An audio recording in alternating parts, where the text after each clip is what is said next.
करने के बाद भी वो कन्या जो है पीछे पीछे अपने पिता के पीछे पीछे चलते चल गए। जब गए जंगल तो जंगल में कन्या अकेले क्या करे बेचारी, तो कहीं पर कनौदा कहीं की वो यही सब मैंने तोड़ तोड़ करके खाने लगी। तो देखती है क्या, एक जगह पूरे मनुष्य बैठे हुए और पूरे शरीर में सियार लगा हुआ है, सिर पर दोनों नेत्र दिखाई दे रहा है, कुछ भी नहीं, सारा शरीर में मट्टी लगा हुआ था। वो तपस्या करते करते 10,000 वर्ष हो गया था, लेकिन वो से कि अपना तपस्या नहीं छोड़े थे और उनका दोनों खाली नेत्र 8 इंच की दिखाई देता था। वो कन्या घूमते घूमते गई, देखी भाई क्या है, अरे पूरे शरीर में मट्टी लगा हुआ है और सिर्फ नेत्र दिखाई दे रहा है। तो एक कनौदा के कांटा तोड़ करके और गई और जा करके वो ऋषि का जा करके दोनों नेत्र में फोड़ दिया, दोनों नेत्र में। और नेत्र को फोड़ दिए जाए तो एक बैग क्या देखती है कि उनके नेत्र से खाली खूने बह रहा है और इतना खून बहने लगा जो कि नदी बहने लगा। अब वो कन्या देख करके बड़ा विचित्र हो गई, मेरे बाप मैंने क्या किया जिंदगी में कि आकर के हमने अपना जिसे कि जीवन में एक अपराध ले लिए। और वह कन्या बड़ी दुखमय हो गई।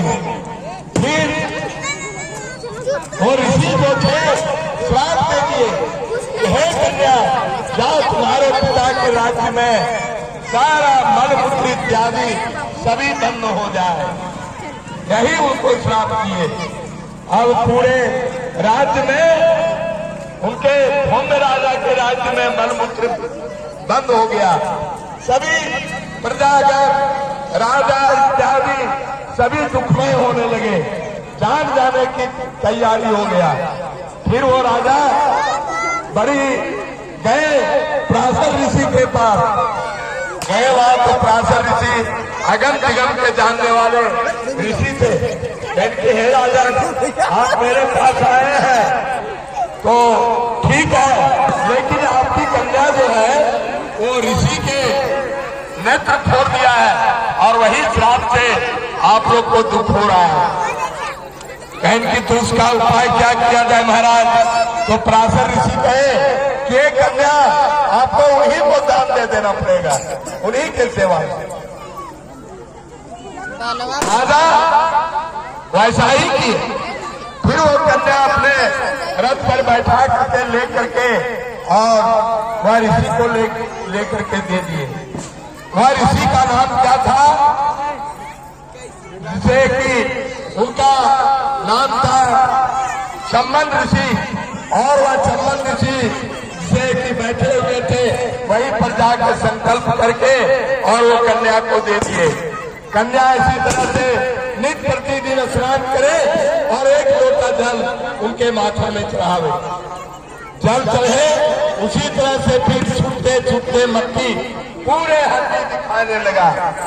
वो तो और व्याकुल हो गई, हे भगवान जो भी मट्टी से ढका हुआ था और मैंने ये जल चढ़ा करके पूरे शरीर हड्डी के दिखाई दे रहा है, क्या करें? नित्य प्रतिदिन रोज पूजा करते थे। आज अभी खस्ती के वक्त 4 बजे भोर में, शायद 3 बजे भोर में वो कन्या गई सुकन्या नदी स्नान करने के लिए। तो देखते हैं क्या कि नाग के कन्या या व्रत को कर रहे हैं। वह कन्या से पूछी कि हे बहन आप लोग कौन सा व्रत कर रहे हैं, इसके करने की क्या फल विधि है? तो बोलिए।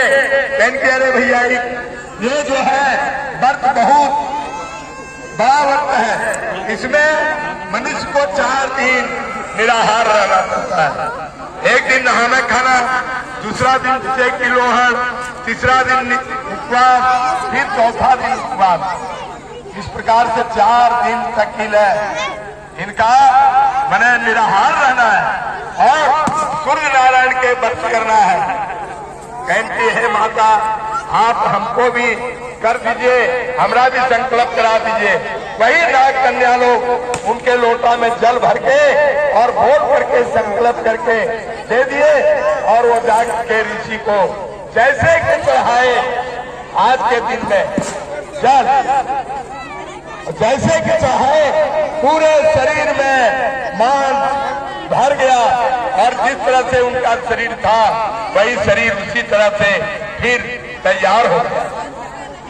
कन्या बड़ी खुश हो गए, अरे मेरा भाग्य अब उदय हो गया और दोनों नेत्र भी हो गया ऋषि का।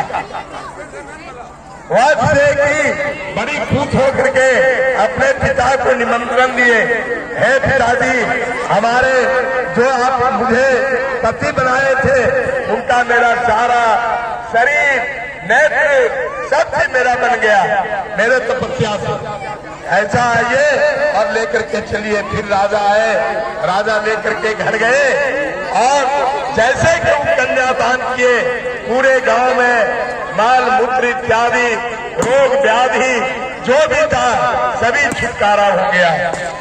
बोले सूर्य नारायण भगवान की, श्री सूर्य नारायण भगवान की। देखिए मैया, आप लोग तो यहाँ एक ही सूर्य के पूजा करते हैं,